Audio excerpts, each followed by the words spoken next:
ये आकाशवाणी है। अब आप विमलेंदु पांडे से समाचार सुनिए।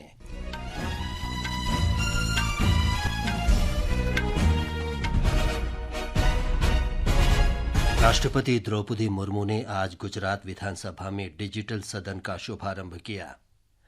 इस अवसर पर राष्ट्रीय ई विधान अनुप्रयोग परियोजना की शुरुआत के बाद उन्होंने विधायकों को संबोधित किया। राष्ट्रपति ने कहा कि एक राष्ट्र एक अनुप्रयोग से सदन की कार्यप्रणाली में गति और पारदर्शिता आएगी। उन्होंने कहा कि जनप्रतिनिधियों को प्रौद्योगिकी के उपयोग से उनके क्षेत्रों में नागरिकों से जुड़े स्थानीय मुद्दों को अच्छी तरह से उठाने में सहायता मिलेगी। राष्ट्रपति ने कहा कि डिजिटीकरण के बाद सदन में अन्य सर्वश्रेष्ठ कार्य प्रणालियों को भी उपयोग में लाया जा सकता है। इस ऐतिहासिक पहल पर अपनी शुभकामनाएं देते हुए राष्ट्रपति ने सदन में महिलाओं के राजनीतिक प्रतिनिधित्व को बढ़ाने की आवश्यकता का भी उल्लेख किया। उन्होंने ऊर्जा, स्टार्टअप, शिक्षा और पर्यावरण सहित विभिन्न क्षेत्रों में गुजरात के योगदान की भी सराहना की। राष्ट्रपति ने मुख्यमंत्री भूपेंद्र पटेल को कार्यकाल के 2 वर्ष पूरे करने पर बधाई दी। इस अवसर पर मुख्यमंत्री भूपेंद्र पटेल ने गुजरात विधानसभा में डिजिटल व्यवस्था को ऐतिहासिक उपलब्धि बताया।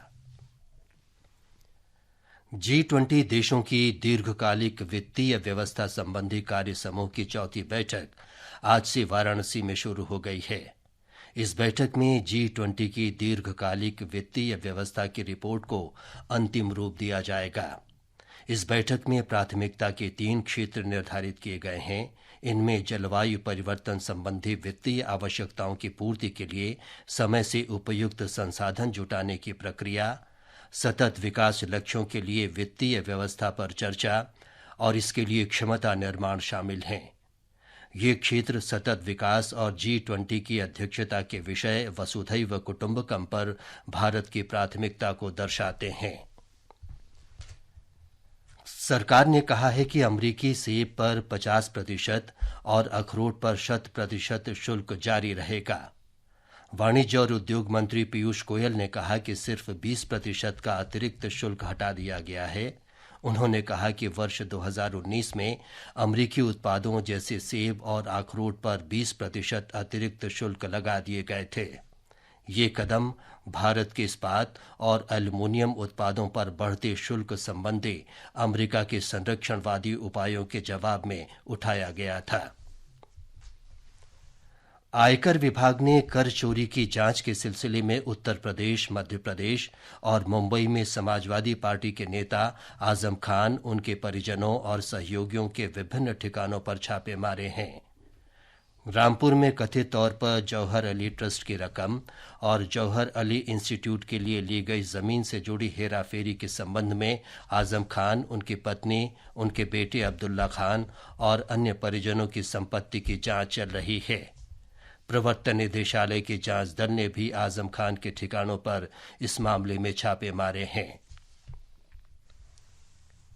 राजस्थान के भरतपुर जिले में आज तड़के सड़क दुर्घटना में 11 लोगों की मृत्यु हो गई और 15 घायल हो गए। ये दुर्घटना उस समय हुई जब एक ट्रॉलर ने बस को पीछे से टक्कर मार दी। ये बस गुजरात से उत्तर प्रदेश में मथुरा जा रही थी। राष्ट्रपति द्रौपदी मुर्मू, उपराष्ट्रपति जगदीप धनखड़ और प्रधानमंत्री नरेंद्र मोदी ने घटना पर दुख व्यक्त किया है। प्रधानमंत्री ने मृतकों के परिजनों को 2-2 लाख रुपए और घायलों को 50-50 हजार रुपए की अनुग्रह राशि देने की घोषणा की है। गुजरात के मुख्यमंत्री भूपेंद्र पटेल ने हादसे में जान गंवाने वाले प्रत्येक व्यक्ति के परिजनों को 4-4 लाख और घायलों को 50-50 हजार रुपए की अनुग्रह राशि देने की भी घोषणा की है। प्रधानमंत्री राष्ट्रीय बाल पुरस्कार के लिए नामांकन इस महीने की 15 तारीख से किया जा सकेगा। पुरस्कारों की घोषणा 26 दिसंबर को वीर बाल दिवस पर की जाएगी। इसके साथ ही ये समाचार बुलेटिन समाप्त हुआ।